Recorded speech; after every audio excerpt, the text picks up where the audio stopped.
Hello and welcome to the all new season 5 of Hashtag Talent and Talks, the Talent Mindset Dialogue series, an exclusive leadership series by the Economic Times in collaboration with LinkedIn. Over the last 4 seasons, we have explored how the world of work is being reshaped at an unprecedented pace.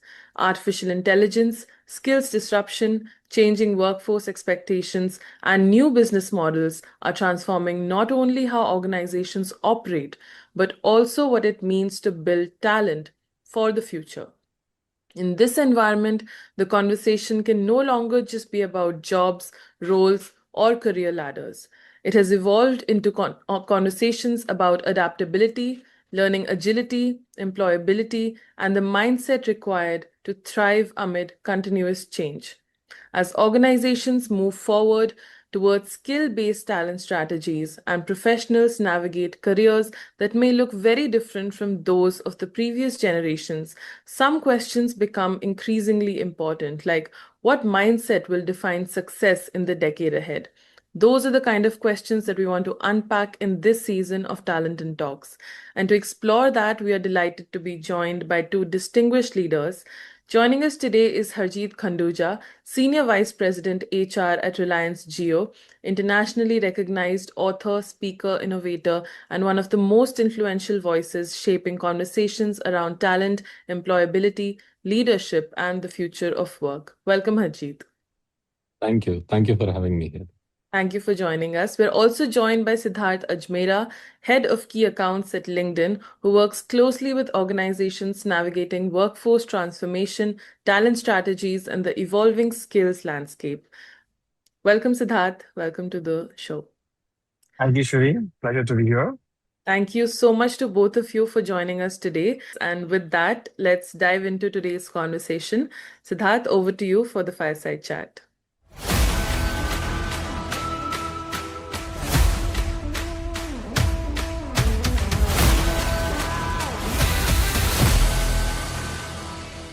Thank you, Shireen, once again. Really appreciate this. And Harjeet, thank you for doing this first thing in the morning. Harjeet, you have often said about mindset more than skill set and how it determines the future of success. So let me dive right in and ask you, if you had to identify three mindset shifts that every professional and every leader needs to thrive in the next decade, what would they be and why do you think so? Thank you, Siddharth. And let me start with a story, and I will tell you three stories Mm-hmm. and three mindsets. So I was driving in a Uber. I love driving in Ubers. So I asked the driver, I said, um, "कहाँ तक पढ़े हो? How educated you are?"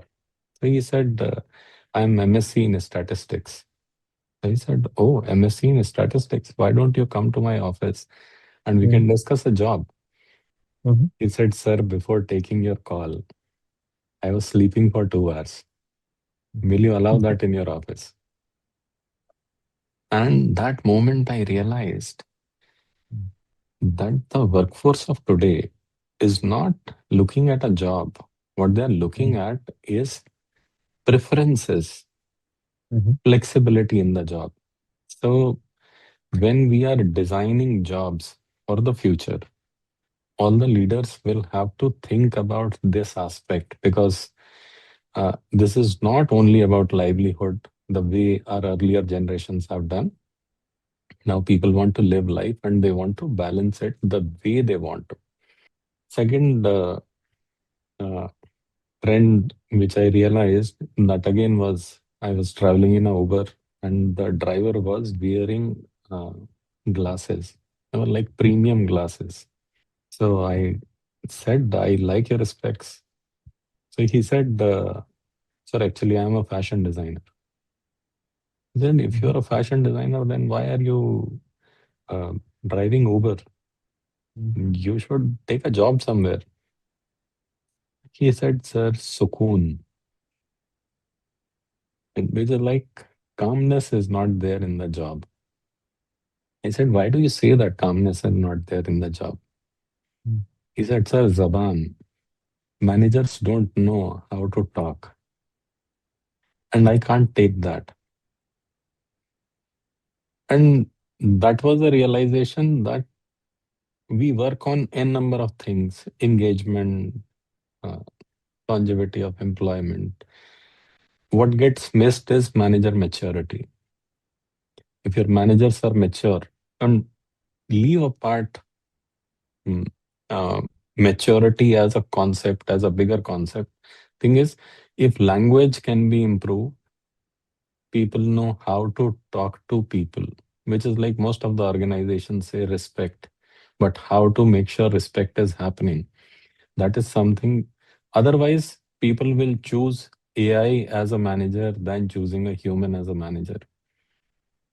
And maybe that is something which we will see. And leadership also will have to figure out. Thank you, Archit. I think this is so powerful. And for all the viewers out there, I think these are very important leadership lessons which are really required in today's time and explain them in a very simple way. Thank you for that. Uh, Building on to that, when we speak about employability over employment, and in an era where job roles are getting redefined as skills are evolving faster than ever, so as per you, what should organizations and employees be doing differently to stay relevant and be future ready? I believe there is a panic everywhere, and it Hmm. is a similar kind of panic which we go through every 8 years. If you see, the panic is like something in the environment has changed. If you remember ERPs, when ERPs came, uh, so that time the whole panic and the whole excitement was around um, that you have to implement ERP. A lot of people were excited, a lot of people were at the verge of losing their jobs. One important thing ERPs brought in, they said, uh, don't replicate your existing processes in ERP, try to work on the best practices. And I had that realization very recently, not Hmm. very recently, during the COVID, and I can translate it now. So, my son was having exams was about to have exams when the COVID happened. So, college was supposed to conduct the exams online. I was always a propagator of online, so I was very happy. Then the exams happened. So, teacher sat, uh, showed the question paper. Then, looking at that question paper, students wrote the answers on their answer sheets, which were at home. Then they scanned those answer sheets, uploaded those answer sheets in the system.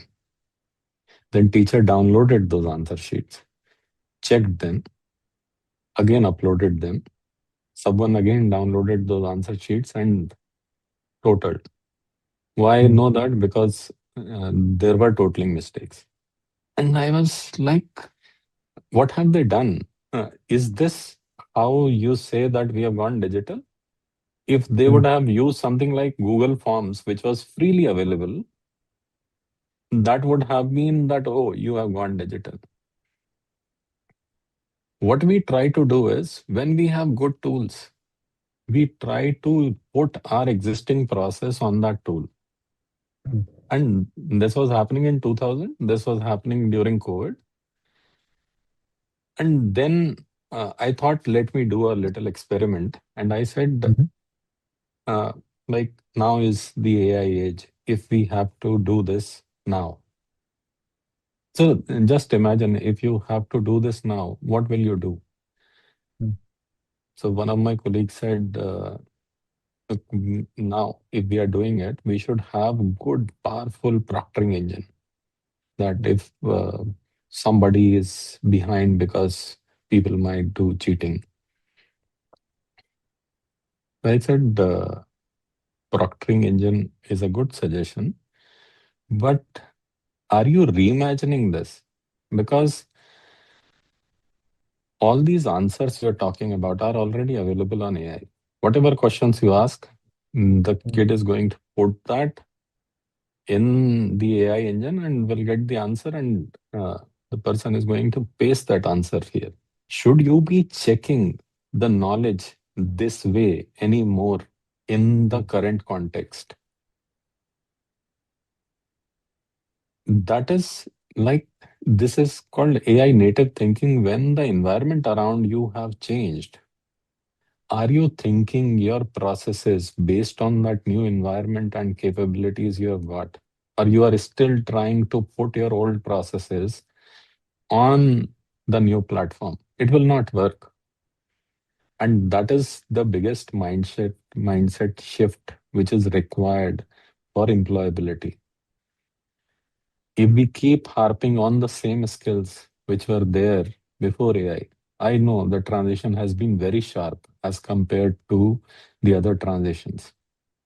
But that is one thing which we will have to learn as a human race. As you rightly point out, there's a lot of different way how industries are evolving, and particularly this shift has a very rapid curve. So we at LinkedIn are seeing that skills are evolving faster than ever. And professionals are trying to understand what AI means for them. Because typically, what they have also learned, or all of us have learned, is old while new bottle doesn't work, right? Older processes into newer technologies doesn't work.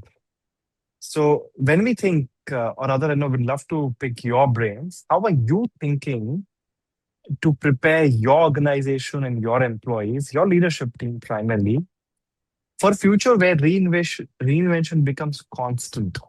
And how should learning become a culture? Look, I will go on the other side of it. Mhm. Uh, so one aspect is that if there is something in, um, if there is a path which future has charted for you, suppose everyone is talking about AI, and it is very good thing to adopt AI. It is like Microsoft Excel. It is a tool which has come, which is going to replace something like that and make you more productive. So you should adopt it. Now, if we use artificial intelligence and keep the natural intelligence aside, that is the worst thing we can do to ourselves. Mhm. And uh, we should be prepared about it, that that is something that should never happen to us. Second thing is, look, there is no option that you can avoid AI. You have got a career site. Mm. Most of the organizations would have a career site. Now go to a software like Anti-Gravity and ask Anti-Gravity to create 1 million profiles on your career site. It will take your career site down. It is so easily available to everyone now who wants to sabotage what you are doing. So, what are you going to do with it? If you have to fight uh, these kind of loopholes which have been created in the system and which can be leveraged using AI tools, then it is an imperative that you start uh, learning AI in such a manner that and you will have to reinvent, reapply yourself and see in the context. So, moment you start thinking in the AI native way, it is all in how you are finding solutions for yourself in the new ecosystem. And that is going to create power. And most of the people, if you are able to just tell, develop AI native thinking, you will be there. It is so powerful that it's just not about learning or unlearning. It's all about changing that mindset to become AI native. Now, traditionally, Harjeet, we have always measured organizations by scale, by market share. or profitability to a large extent. Now, do you believe that the learning velocity will be the learning velocity, the ability to learn and relearn could become a defining competitive advantage for the next decade? Of course, uh, because if everything is changing and Mm, things are changing fast, mm, then the only thing which will keep you floating is how fast you learn and adapt to mm, the environment. So, no doubt about it. Look, we have a habit. mm, We are like computers. mm, Actually, computers are like us because we created them. mm, So, if you take example of computers, mm, computers have something called random access memory, RAM. mm, What does RAM do? Whatever information you are using frequently, it stores that information in the RAM so that next time you need it, you use it mm, and it becomes faster. So mm, that is how humans also make thumb rules. mm, Uh, and there was an experiment which was done in 1950s. Uh, if somebody is standing in the queue and says, uh, please, can I go ahead of the queue and do a photocopy? So let's say 50% people will say yes. But if you just use a word because that, uh, may I go forward and do a photocopy because I have to do photocopy? 90% people say yes because is a trigger which is there in the RAM, mm, and it was scientifically proven. mhm, So until unless you get rid of that because from your mind, if you are not unlearning that, then you are not applying yourself. You are not applying your entire computing capacity to decide. And most of the companies, actually, the success of the companies depends on decision making of the leaders. mhm, Decision making makers have to unlearn what they have been using as thumb rules. Otherwise, in the new age, running the business is going to be extremely difficult. So, when you have to change your habits, develop new habits, it is easy. It can be done in 21 days. And that is how you change your old habit. That is how you unlearn by learning new ways of doing it. Again, for me, it is very thought provoking that you're able to bring in so many life examples over to the professional world in a way which is very palatable for the audience and for me personally. Uh, I know you have led through across industries through different economic cycles. And as we wrap up our conversation, I would love to end this on a personal note. For the next generation of leaders who aspire and to build organizations that are trusted, which are talent centered and globally influential, what is that one lesson that you would want them to build onto?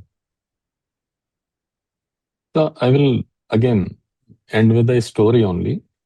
Mm, If you remember, India used to win all the hockey World Cups. mhm, We had the maximum Olympic gold medals, and that is why we are the nation with we are playing cricket, but our national game is hockey. Because mm, initially we were winning in hockey. mm, Do you realize why we stopped winning in hockey? Because somebody decided mm, to change the playing field. Earlier, we mhm, were playing on natural grass. They said, now, since the game has to be faster, we will play on artificial grass. And after that, India has never won mm, a World Cup because our kids never had that facility of artificial grass to practice on. mm, This time, when artificial intelligence is coming, we should have that infrastructure and we should provide our kids that infrastructure that they practice on artificial intelligence, mm, and they should never to be left behind of anyone in the world. Thank you so much, Ajit. This is so powerful. I understand the context and how important this is going to be for our future generations of where they get this infrastructure. Kudos to you and your leadership and the organization who are actually building that. Over to you, Shivu. Thank you, Harjeet, once again. Appreciate. Thank you, Siddharth. Thanks a lot to both of you, Harjeet and Siddharth, for a truly insightful conversation. And all the stories will definitely leave a mark on our audience. I can say that with clarity. And one theme that has stood out throughout the discussion is that future of work may be shaped by technology, but success, of course, will ultimately be determined by mindset. So, as AI continues to redefine jobs, industries, and skills, the organizations that thrive will be those that build cultures of continuous learnings, adaptability, and reinvention. And as for individuals, employability may increasingly matter more than employment itself. From learning velocity and leadership adaptability to creating future ready organizations and talent ecosystems, today's conversation has highlighted that the leaders of tomorrow will not be those who know the most, but those who remain the most willing to learn, unlearn, and relearn. And on behalf of the Economic Times and LinkedIn, thank you so much for joining us for this edition of Hashtag Talent in Talks, the Talent Mindset Dialogue series. We'll see you again with another conversation soon, exploring the ideas, leadership perspectives, and talent trends that are shaping the future of work. Thank you so much for watching.